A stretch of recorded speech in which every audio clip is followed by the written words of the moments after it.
చిన్నప్పుడు నేను మంచి క్రిస్టియన్ ఫ్యామిలీలో నుంచి వచ్చాను. అంటే తాతల దగ్గర నుంచి ఆశ గారు చెప్పినట్టు ఇక డైరెక్ట్ పరలోకానికి అన్నట్టుగా ఉండేది అనమాట. మా అమ్మ మా నాన్న ఇద్దరు టీచర్స్. అయితే డాడీ చాలా స్ట్రిక్ట్గా ఉండేవాళ్ళు.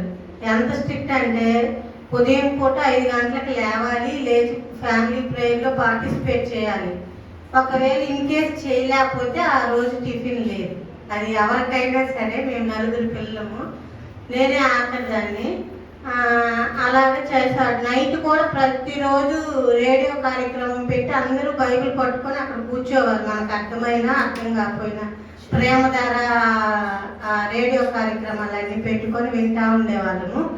అలాగా ఒక క్రిస్టియన్ ఫ్యామిలీ నుంచి వచ్చాను. అయితే దేవుని గురించి అయితే అంతకు తెలియదు, కానీ ఏదో తెలియని విశ్వాసం.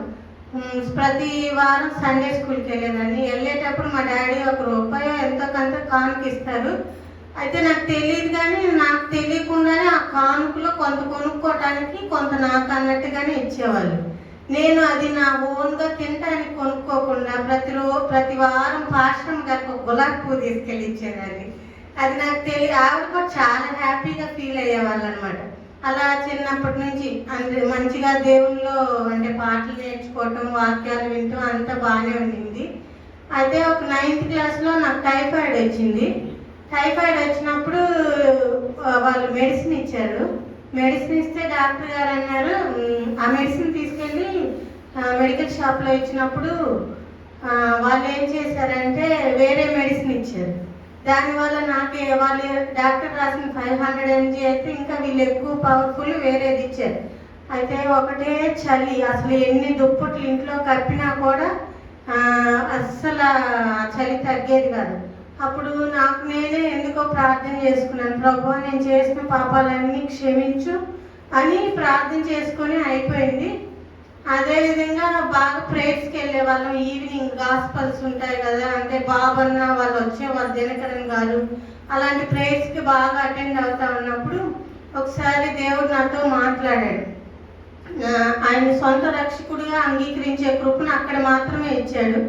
అలాగే దేవుల్లో ఎదుగుతూ ఉన్నప్పుడు తర్వాత డిగ్రీ చదవటము, డిగ్రీ తర్వాత బిఎడ్కి అని వచ్చాను. బిఎడ్కి వచ్చినప్పుడు ఎంట్రన్స్ రాసినప్పుడు ఒక 24,000 వచ్చింది. వస్తే మా డాడీకి అప్పుడు బాగా సిక్కుగా ఉన్నది. అంటే ఇంకా నేనైతే ఉండాలి అన్నట్టుగా. అయితే దగ్గరలో ఉంటే బాగుంటుంది కదా. నేను ఎప్పుడు హాస్టల్స్లో ఒక 3 years ఉన్నాను, కానీ పేరుకి అక్కడ డబ్బులు కట్టేదాన్ని. ప్రతి వారం ఇంటికి వచ్చేదాన్ని వెంటనే. అలా ఉండలేకపోయేదాన్ని, హోమ్ సిక్ అయిపోయి. అలాంటప్పుడు మా నాన్న అన్నారు, మన ఊర్లోనే ఒక కాలేజ్ ఉంది కదమ్మా, అది క్రిస్టియన్ మైనారిటీ కాలేజీ, ఇక్కడ వస్తుందేమో నేను కనుక్కుంటాను, అక్కడ చేరదు అన్నారు. అంటే సరే అని అన్నాను. అంటే అక్కడికి వెళ్ళి అడిగినప్పుడు వాళ్ళు బ్యాప్టిజం సర్టిఫికేట్ ఉందా, మీరు క్రిస్టియన్స్ అంటున్నారు, మైనారిటీ కాలేజీలో చాలా అంటున్నారు కదా. కానీ దేవుణ్ణి అయితే నేను తెలుసుకున్నాను, కానీ బ్యాప్టిజం అయితే తీసుకోలేదు. కానీ నేను ఎగ్జామ్ రాసిన దానికి నేను జాయిన్ అయ్యేదానికి చాలా గ్యాప్ ఉండింది. అప్పుడు ఎలాగో నేను బ్యాప్టిజం తీసుకోవాలి, మరి జాయిన్ కావాలనుకున్నప్పుడు ప్రార్థనలో పెట్టుకొని, దేవా నేను బాప్టిజం తీసుకోవాలనుకుంటున్నాను అని చెప్పేసి ప్రార్థన చేసుకుంటూ ఉండేదాన్ని. అయితే మా డాడీ ఆ చర్చిల్లో సంఘ పెద్ద కాబట్టి ఒక పాస్టర్ గారు అన్నారు, మీరేం బ్యాప్టిజం తీసుకోవలేదు, నేను సర్టిఫికేట్ మీకు ఇచ్చేస్తానులేండి, మీకు అదేమి ఇబ్బంది లేదు అని అన్నారు. అనేసరికి మా డాడీ అయితే అసలు ఒప్పుకోలేదు. అలాంటి అసలు ఆ ఫ్రాడ్లు అస్సలు ఒప్పుకోరు. ఎంత పెద్ద పాస్టర్ గారైనా ఏదైనా కానీ రియాలిటీగా ఉండాలి, నిజంగా చెయ్యాలి అన్నట్టుగా ఉండేవాళ్ళు మా నాన్న. అయితే సరేనని చెప్పేసి అక్కడ వద్దనుకొని వేరే పాస్టర్ గారి దగ్గరికి వెళ్ళి నేను బ్యాప్టిజం తీసుకొని అప్పుడు జాయిన్ అయ్యాను అనమాట. అలాగా దేవుల్లో ఎదుగుతూ వచ్చాను. తర్వాత డాడీ 2011లో చనిపోయారు. చనిపోయిన తర్వాత నేను అప్పుడు ఎంఎడ్ చేస్తూ ఉన్నాను అనమాట. కానీ దేవుడు ఎంతో గొప్ప అద్భుతంగా, అంటే తండ్రిని ఒకవైపు హాస్పిటల్లో పెట్టుకున్నాను, నేనేమో ఎంఎడ్ చేస్తూ ఉన్నప్పుడు నాకు ఒక గైడ్ ఉండేవాళ్ళు. ఆయన ముస్లిం అనుకుంటా, ముస్లిమే. ఆ సార్ వాళ్ళ ఇంటికి కూడా వెళ్ళేదాన్ని అప్పుడప్పుడు. వెళ్తే అసలు ఎవరికి హెల్ప్ చేయరు, కానీ ఆయన ఎందుకో నన్ను చూసి వెంటనే ఒకటే అనేవాడు, అమ్మా అన్నం తిన్నావా అనేవాడు. ఈయన ఎవరో ఏంటో నాకు తెలీదు, కానీ ఈయన అన్నం తిన్నావా అని అంటున్నారని చాలా ఆశ్చర్యం అనిపించేది. అంటే నేను గుంటూరు కాలేజీలో నాకు సీట్ వచ్చింది, ఎంఎడ్ మంచి ర్యాంక్ వచ్చిందని. కానీ మా నాన్నగారికి అప్పుడే బాగా బిఎడ్ అప్పుడే బాగా సిక్గా ఉన్నారు. తర్వాత ఇంకా కర్రబోటు మీద ఇటువైపు ఆపరేషను అలాగా బాగా బలహీన పడిపోయారు మా నాన్నగారు. ఇంకా ఆయనకి సేవ చేయడానికి ఎవరు లేరు. మా పెద్దక్కకి పెళ్ళి అయింది, కానీ ఆవిడ సరిగ్గా పట్టించుకునేది కాదు. రెండో అక్కకి పెళ్ళి అయితే ఆయన పంపేవాడు కాదు. ఆ అమ్మాయికి 3 పిల్లలు. అన్న చూస్తే అమెరికాలో ఉండేవాడు, డబ్బులు మాత్రం పంపేవాడు. అలాగా నేనే మా నాన్న తీసుకొని ప్రతి హాస్పిటల్కి తిరిగేదాన్ని. తిరిగి ఇంకా లాస్ట్ అనమాట నా ఎంఎడ్ అప్పుడు ఒంగోలు కాలేజీలో ఒక 5 సీట్లు పెంచారు అనుకోకుండా, అది తెలియదు. అయితే మా డాడీ ఆ కర్ర బోటు మీదే వచ్చి ఆర్వీఆర్ కాలేజ్ మేనేజ్మెంట్ని అడిగారు, చూడండి నా పరిస్థితి ఇలా ఉంది, నాకు ఎవరు చూసేవారు లేరు, నా కూతురు నేను ఒంగోలులో నాకు దగ్గరగా చేర్చుకుంటానంటే వాళ్ళు అసలు మామూలుగా అయితే అలాగ ఇవ్వరు. దేవుడు అద్భుతంగా అలాగ ఇప్పించి ఆ మినీ క్యాంపస్లో నాదే ఫస్ట్ ర్యాంక్. నన్ను తీసుకొని వెళ్ళి అక్కడ జాయిన్ చేశాడు. అయితే ఆ ఎంఎడ్ చేసినంతసేపు డాడీ బాగా సఫరింగ్సే.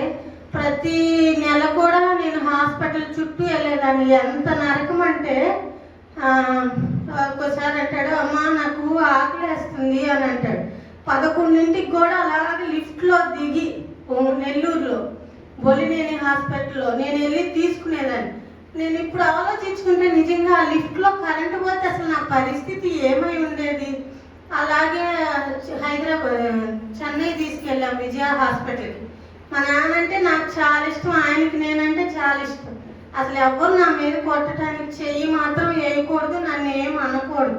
ఎందుకంటే ఆయన పర్మిషన్ ఉండాలి నన్ను ఏమైనా చెయ్యాలంటే. ఆయనకేమో ఒప్పుకోడు. అలాంటి మా నాన్న హాస్పిటల్ అలా పండుకున్నప్పుడు మనకు అక్కడ బెడ్లు ఇస్తారు కదా, ఆ బెడ్లకి అటువైపు ఇటువైపు పడకుండా అవి లేపుతారు.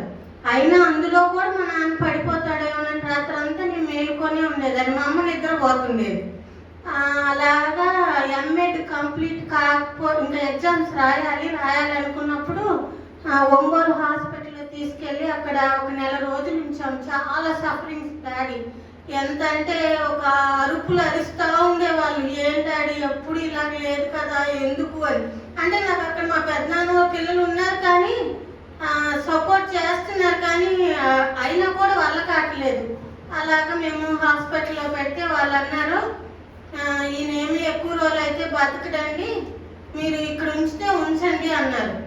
అప్పటికి యూరిన్ పైప్ పెట్టుంది. మా నాన్న ఏదో నేను కుర్చీలో కూర్చోబెట్టాలని గడ్డ మీద నుంచి ఆయన వెయిట్ నేను మొయ్యలేకపోయాను. చాలా సన్నగుంటారు కానీ భలే బరువుగా ఉండేవాళ్ళు.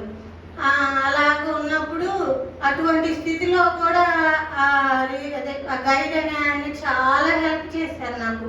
ఆయనే బుక్ రాసి ఆయనే రీసెర్చ్కి అన్ని జెరాక్స్లు తీపించి అలా ఇస్తూ ఉండేవాళ్ళు. నిజంగా దేవుడు అప్పటి నుంచి ఇప్పటి వరకు నా పట్ల చాలా కనికరాన్ని చూపించాడు. చాలా అంటే దేవుడిని నమ్ముకున్నందుకు ఆయన నా పట్ల ఎన్నో మేలు చేశాడు. అనేక సార్లు చనిపోవాల్సిన దాన్ని బ్రతికిస్తూ వస్తున్నాడు. నిజంగా ఆయన కృప. ఈ చిన్న సాక్ష్యాన్ని దేవుడు దీవించింది కాదు.